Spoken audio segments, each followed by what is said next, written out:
Let's dive into the news. What's happening in the world today in AI? Well, according to this article by Marketing Dive, Gartner says 45%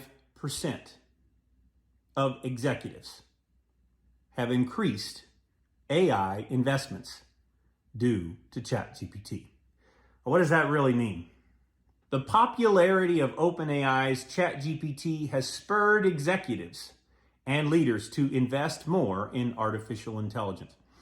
Now, why might that investment be worth their time and especially worth their money? Customer experience was most commonly cited. 38% of the respondents indicated that that was their reason. Another 26 talked about revenue growth and 17% cost optimization, while a low 7% referenced business continuity. I don't know what these executives are thinking, but cost optimization is probably not where you should be focusing your energy, nor is business continuity. I think there's some gaps in that, but let's keep reading. According to Dive Insights, generative AI could see more concrete customer and enterprise-facing applications emerge in the near future as initiatives move from experiments into the pilot phase, even as warning flags are raised about the potential risks of relying on the technology. So look, here's the deal.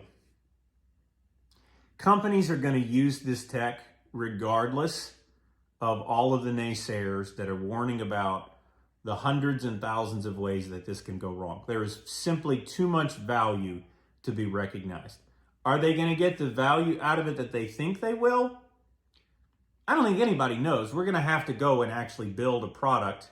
We're going to have to add the technology to our workflows to understand what kind of value it creates. But I have a feeling it's going to be much better than anticipated. And let me tell you why. Over the last decade or so, I've been very focused on understanding how DevOps can improve the performance of an organization. And one of the key things that I've taken away from that experience is this concept of value stream mapping. To make a very long explanation quite a bit shorter for the purpose of this video, value stream mapping identifies all of the places that you have work that sits and doesn't get completed because it's waiting on a person. So while you may be able to make a person 15% more productive, if you can take a process that requires the evaluation of a person and make that a default evaluation by a machine, even if it has a later review by a human, you could potentially eliminate completely the steps that would sit and be in a queue and just wait for something to happen. And I can tell you from an enterprise technology standpoint that that is one of the leading problems. Things that sit in a queue just waiting for an action, just waiting for someone to pick it up and do something. So as companies are evaluating these solutions, I think we're going to see increasingly that what they thought they were going to be able to do is not what they're going to be able to do in two ways. One, I think they're going to be overly optimistic about the number of people that are necessary to complete the work. And I think they will underestimate the implications of how work can flow because of these kinds of solutions. So if you're looking to optimize the dollar, it's probably not going to be successful. On the other hand, if you're looking to optimize what people can actually get done, that's a great answer. Now, as we read through the remainder of the article, there's a couple of other points that I want to pull out. Number one, ChatGPT is not industry specific. It has applicability of a very wide degree. So it probably doesn't matter what industry you're in today.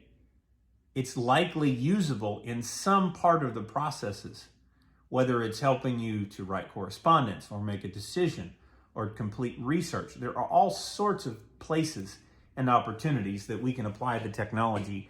And as an insider to that industry, you can bring that insight.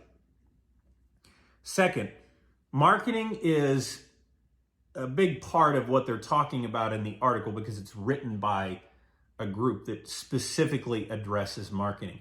But so much of what's done in marketing is really not a science. It's really an art. What people are going to latch onto. Now, here's the part of the article that really makes it clear. When we talk about the amount of investment that is required, you hit upon the crux of the problem. Just today, I saw an article about OpenAI's expenses and that the cost of the compute needed and the labor, attracting the talent, and basically doing the work that they do in creating these models is very cost high. And that's the reality. If you want to create these models, you want to use your own data, you want to build your own artificial intelligence system, it's going to be a very high cost endeavor because you need talent and you need compute. These AI systems are absolutely not compute efficient. When you compare what it takes to build the model, it is hundreds and millions of dollars worth of investment that is required to create these models. We're going to continue to see developments in the space, and I think we're soon going to enter an optimization phase where it won't just be a matter of throwing money and CPU at the problem, but being more intentional, understanding how the model is working, how it's adding, how it's incorporating new information and data. And you're going to see a lot of the costs squeezed out in terms of the amount of compute that's needed and the amount of labor that is required to get there. We'll talk a little bit later about using humans to augment and inform the models. That's absolutely going to be an important thing for us to understand going forward. The takeaway in today's article is the investment is going to happen. The investment is happening.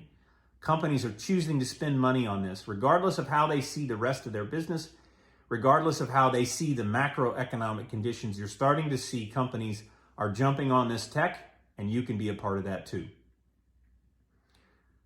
As always, it's important for us to understand how we can contribute, how we can work on this. Don't wait. Get your hands on this technology. Start looking at how you can use it, because it only takes one great idea to change the world. And in order to get there, you're going to have to make some mistakes. So go make some mistakes. I want to hear from you. Leave a comment down below if you're finding this content to be useful. If you like the channel, please subscribe. And if you enjoyed the video, please like it.